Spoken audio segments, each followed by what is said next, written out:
শনিবার রাত ৩টা। ফোন থেকে এক অদ্ভুত মিউজিক শুরু হলো এবং সাথে সাথে ঘুম ভেঙে গেল নাজিমের। তার ঘর সম্পূর্ণ অন্ধকার। সে বুঝতে পারল বিদ্যুৎ নেই। প্রতি শনিবার রাত ঠিক ৩টায় এইভাবেই তার ঘুম ভেঙে যায়। তাই এই ব্যাপারটা তার কাছে খুব পরিচিত। তবে আজকে বিদ্যুৎ না থাকায় পুরো ঘর অন্ধকার, কিন্তু জানালা দিয়ে বাহিরের চাঁদের আলো ঘরে প্রবেশ করছে। তিনি এবার জানালার কাছে যেয়ে দাঁড়ালেন। এমন সময় তার ফোনে একটি মেসেজ আসার শব্দ হলো। তিনি ভীষণ ঘাবড়ে গেলেন এবং ভয়ের সাথে ফোনের কাছে গেলেন। কিন্তু সেই মেসেজে যা দেখলেন তাতে তিনি ভীষণ হকচকিয়ে গেলেন। বারান্দায় একটি মানুষের মৃতদেহ ঝুলছে এবং ওই মানুষের চেহারা একেবারে তার মতো। এবার নাজিম ভাবে, তাহলে কি আজকেই তার শেষ দিন, আর তার এই মৃত্যু দিয়েই শেষ হবে এই পৈশাচিক খেলা। প্রায় ২ মাস আগের এক শনিবারের ভোরে ঘুম থেকে উঠে খবরের কাগজ পড়ছিল নাজিম। এমন সময় একটি খবরে তার চোখ আটকে যায়। তাতে লেখা ছিল, এক পুরনো আমেরিকার অ্যান্টিক মোবাইল নিলাম করা হইবে। যারা আগ্রহী তারা এই নাম্বারে যোগাযোগ করুন। এখানে বলে রাখা ভালো, নাজিমের পুরনো দিনের জিনিসের প্রতি ঝোঁক সেই কিশোর বয়স থেকেই।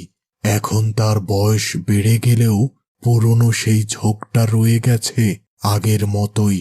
তাই সে এই বিজ্ঞাপন দেখা মাত্রই কাগজে দেওয়া নাম্বারে যোগাযোগ করল এবং জানতে পারল তাকে কোথায় যেতে হবে।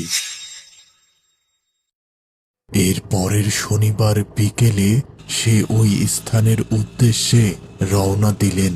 জায়গাটি ছিল শহরের একেবারে শেষ সীমানায়। সেখানে পৌঁছে সে দেখতে পেলেন কিছু মানুষ আগে থেকেই বসে আছে। ঠিক সন্ধ্যার আজানের পর নিলাম শুরু হলো। তখন নাজিম প্রথম ওই অ্যান্টিক ফোনটা বাস্তবে দেখতে পেল এবং সেটি কেনার জন্য মরিয়া হয়ে উঠল। অনেক দাম কষাকষির পর ২,০০০ টাকার বিনিময়ে অবশেষে নাজিমের হাতেই উঠল সেই আমেরিকার অ্যান্টিক ফোনটি। ফোনটির রং একেবারে কালো, অন্য ফোনগুলো থেকে একটু বড়, এবং এর মূল আকর্ষণ ফোনটির পিছনে ক্যামেরা না থাকলেও সামনে একটি ক্যামেরা আছে, যা অন্যগুলোর থেকে এই ফোনটিকে বিশেষভাবে আলাদা করে। এবার নিলাম শেষে ফোনটি নিয়ে রাত ৯টার দিকে বাসায় পৌঁছায় নাজিম।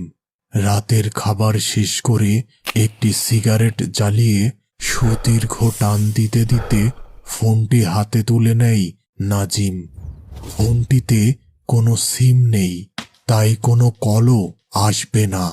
তবে ওই ফোনটিতে রেডিও শোনার অপশন ছিল।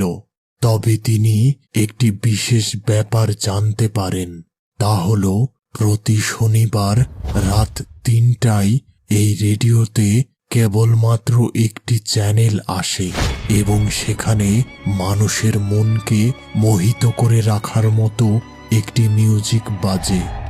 আর ওই মিউজিকটি বাকি রাতটুকু নাজিমকে মোহিত করে রাখে। সে ঘুমিয়ে থাকলেও ঠিক রাত ৩টায় একাই তার ঘুম ভেঙে যায় এবং সেই মিউজিক একাই চালু হয়। তারপর যখন সেই মিউজিকটি থেমে যায় তখন শুরু হয় এক পৈশাচিক খেলা। তখন সিমবিহীন সেই অ্যান্টিক আমেরিকান ফোনে একটি ব্যক্তির নাম ও তার মৃত্যুর সময়কালের ছবি সহ মেসেজ আসে ৯০২ নাম্বার হতে। আর পরদিন সকালে সেই ব্যক্তিটির ঠিক ওইভাবেই মৃত্যু হয়, যা রাতে মেসেজে নাজিম দেখেছিল। এভাবেই এতদিন চলতে থাকে একের পর এক মানুষের মৃত্যু।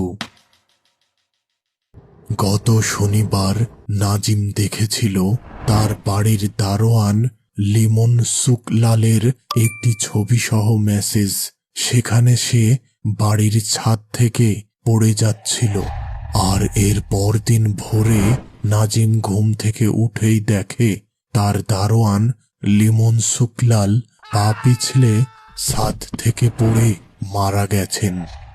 নাজিম প্রতিটি মৃত্যু দেখত প্রতি শনিবার রাতের শেষ প্রহরে, কিন্তু সে চাইলেও কিছু করতে পারত না। কতবার সে চেষ্টা করেছে ওই অপয়া ফোনটির হাত থেকে মুক্তি পাওয়ার, কিন্তু ফোনটি সে যেখানেই ফেলে আসুক বা যতবার ভেঙে ফেলুক, বাসায় আসার পর সেই ফোনটিকে আবার তার বিছানায় দেখতে পেত। তাই আর সে এখন এইসব বৃথা চেষ্টা করে না। এখন শুধু অপেক্ষা প্রতি শনিবারের কাল রাত্রির জন্য। কিন্তু এই শনিবার সে মেসেজে তার ছবি ও নাম দেখতে পায়। আর এখন এসব ভেবে সে ভীষণ ভীত ও চিন্তিত হয়ে যায়।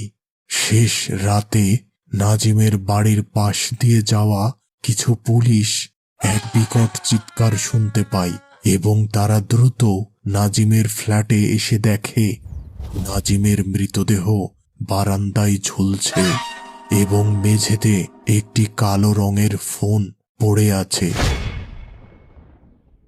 পরদিন খবরের কাগজের হেডলাইনে লেখা হয়, নিজ বাড়ি থেকে এক ব্যক্তির মৃতদেহ উদ্ধার এবং তার বাসা থেকে অ্যান্টিক একটি কালো ফোন পাওয়া গেছে। ফোনটির বিশেষ ব্যাপার হলো এর পিছনে ক্যামেরা না থাকলেও সামনে একটি ক্যামেরা আছে এবং সরকারের সিদ্ধান্তে এই ফোনটির নিলাম করা হবে।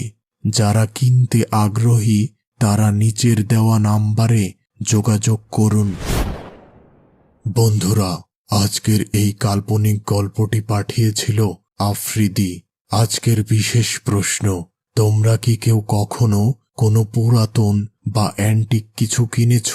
আর কিনে থাকলে সেটি কি ছিল